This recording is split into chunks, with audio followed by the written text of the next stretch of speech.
জয়মা বল্লা। দক্ষিণ দিনাজপুর জেলার বল্লা গ্রামে এই শতাব্দী প্রাচীন মন্দিরটি অবস্থিত। জমিদার মুরারিমোহন রায়চৌধুরীর হাত ধরে এই পূজা বৃহৎ আকার ধারণ করে, যা বর্তমানে দক্ষিণ দিনাজপুর জেলার বৃহত্তম ও উত্তরবঙ্গের দ্বিতীয় বৃহত্তম পূজা ও মেলা।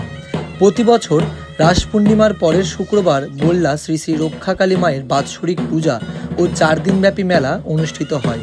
বছরের প্রতিটি দিন হাজার হাজার পুণ্যার্থী মায়ের মন্দিরে পুজো দেবার জন্য আসে। তবে পুজোর পর মাতৃবিগ্রহ মন্দিরের পাশের পুকুরে বিসর্জন করে দেবার ফলে অনেকেই মাতৃবিগ্রহ দর্শন করতে পারত না। তাই সকল ভক্তের কথা চিন্তা করে ভক্তরা যাতে সারা বছর মাকে দর্শন করতে পারে, তাই মন্দিরে রূপার মাতৃবিগ্রহ স্থাপন করা হয়েছে।